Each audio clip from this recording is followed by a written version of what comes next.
Hello everyone and welcome to today's Tulu Read Aloud session.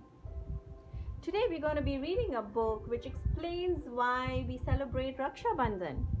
And not one stories but there are three stories around why we celebrate Raksha Bandhan. So the title of the book is Amma, Tell Me About Raksha Bandhan, and it's written by Bhakti Mathur and illustrated by Molshri Somani. The beautiful illustrations, lots of vibrant and bright colored pictures, and lots of interesting pictures here. So let's get started and see how the story unfolds. Amma, tell me about Raksha Bandhan. The boy stared wide-eyed at the countless colorful Rakhis on display. Lord Krishna and Hanuman pointed Kiki. Amma, I'd like to wear a Rakhi every day. It was the evening before Raksha Bandhan. Amma had taken Klaka and Kiki to the bazaar. They had come to buy gifts for their cousin Maya. One bought a picture book, the other a candy jar. They both awoke early the next day. For once, they were ready on time. They helped wrap the gifts for Maya and waited for the doorbell to chime. It wasn't a long wait. Maya soon arrived. She was shy at first and hid behind her mother. Some smiles and a hug brought her out, and soon they were laughing, playing, chasing one another. The three started off on a rowdy game of tag. Their shouts almost brought the house down, till Amma said, Maya, it's time for you to tie Rakhis to this joker and that clown. Maya's mum handed her a beautiful silver plate, loaded with laddus, yum, a diya and kumkum powder. Kiki pounced on the sofa and Klaka said excitedly, The Rakhis we wanted, his voice getting louder. Maya put a red tilak on their foreheads and tied a Rakhi to each eager boy's wrist. Brave Hanuman for Kiki, clever Krishna for Klaka, that's Krishna. And there's Spider-Man and Superman Rakhis too, how nice. They then ate the laddus. They were hard to resist, of course. Laddus are always hard to resist, isn't it, children? I love laddus too. The boys gave Maya the gifts they had got for her. She was thrilled, hugging one and then the other. Amma, tell us about Raksha Bandhan, said Klaka. And why does a sister tie a Rakhi to her brother? Well, the word Raksha means to protect, and Bandhan means a bond of love, Amma said. It is a promise to love and protect each other, sealed by the tying of Rakhi's special thread. Look at that doggy picking up a Rakhi there.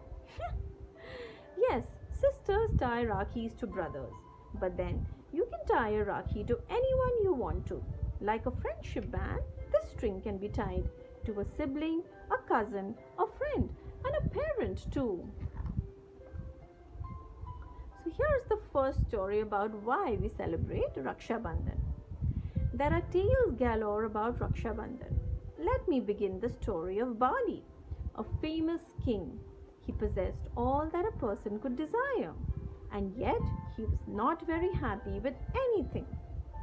With a burning ambition to rule the world, he set off on his chariot, mighty army in tow, conquering land after land, flung far and wide, seemingly intent on spreading terror and woe. Lord Vishnu, upon hearing of Bali's atrocities, was enraged and said, Bali is a disgrace. Such tales I had heard about his generosity. Now it seems he needs to be put in his place. Now Lord Vishnu is very angry. The next day, as Bali built a blazing fire in his darbar to pray to the gods to become the mightiest of all, into the congregation walked a tiny man. That's the tiny man we have here. Asked Bali, Who are you? You seem rather small. Don't be fooled by my size, said the little man. I may be small, O king, but I'm not meek. I have come today to ask you for something with the hope that I will get what I seek. Any guesses, children, who this person is? Let's find out.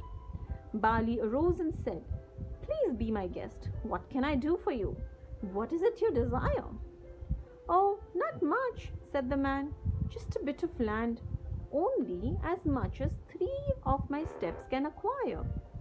Surprised, Bali said, "That's a strange request. Why not ask for bigger gifts, for silver or for gold?" "The greatest treasures are often small," said the man. "I shall be glad with the land my 3 steps can hold." That's a strange ask, right? "Well, so be it," said Bali. "Take your 3 steps." Smiling mysteriously, the man put 1 foot ahead. Then something strange occurred, for the little man began to grow and grow and spread and spread. Taller than the houses, trees, mountains, he grew till his head floated amongst the clouds in the sky. No one could see where he began or where he ended. "Who are you?" cried Bali. But the giant did not reply. So that small little man has turned into a giant. Children, who do you think he is? What guesses? He lifted 1 foot and with it spanned the entire earth. With his second step, he encircled the Milky Way. He lifted his foot to take the 3rd step, then stopped and said, "O king, where should I place my foot, pray?" Because with the 1st step, he took the entire earth. And the 2nd step, he took the Milky Way. Now, there was nothing else to take in the 3rd step. What would he do now? What would Bali give? He has to keep his promise, don't you think? "I hope you will not go back on your word," said the little man. "You did promise me 3 steps, didn't you?" By now, Bali had guessed who the giant was.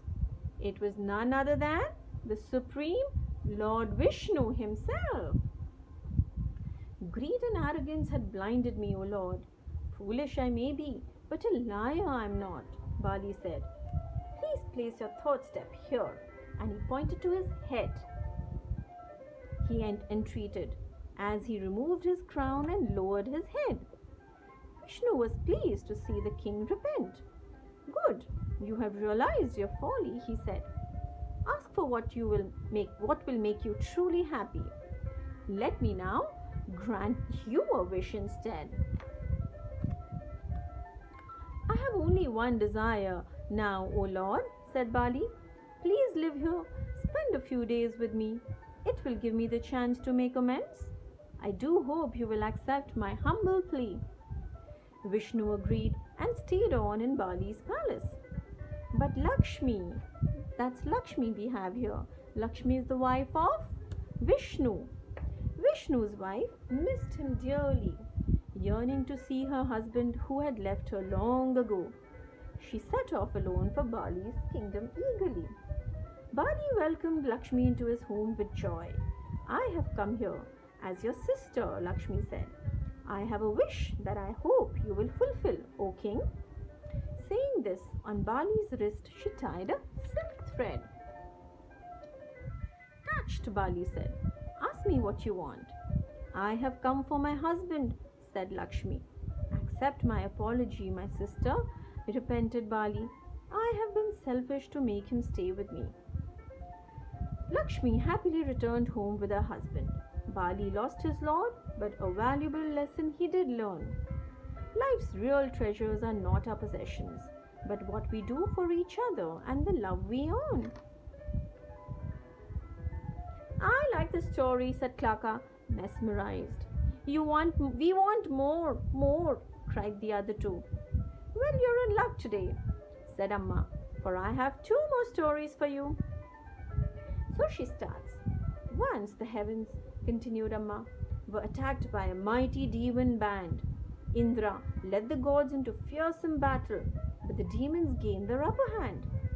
On seeing this, Indra's wife Sachi, that's Indra here and that's his wife Sachi, panicked.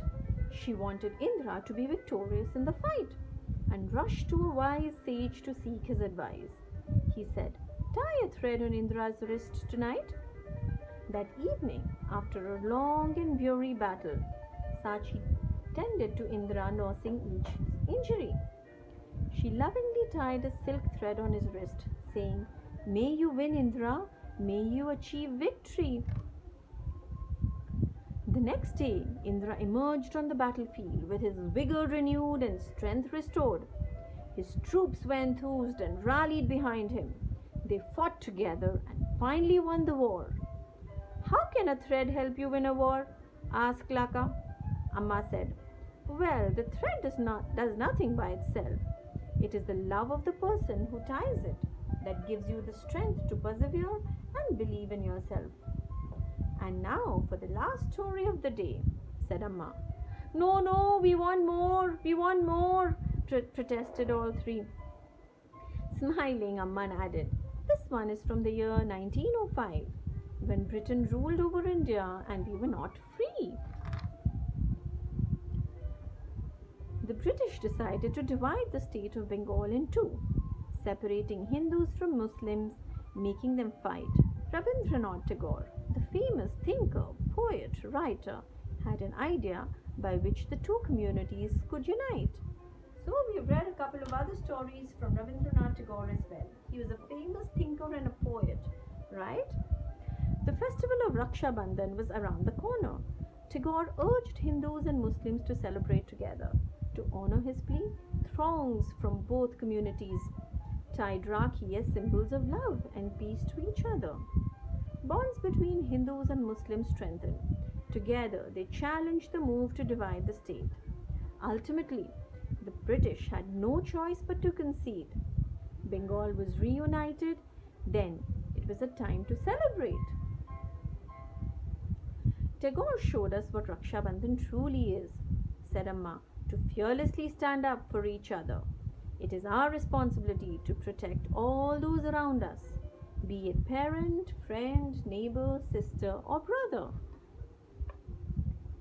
So, my dear Maya, Klaka, and Kiki, I do hope that you will forever celebrate this day together and will always love and be there for each other during sunny days as well as stormy weather.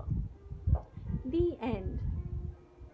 So, children, it's always easy to stay together in sunny days, but the important part is to be together in stormy days too, when things are difficult, and be there for each other.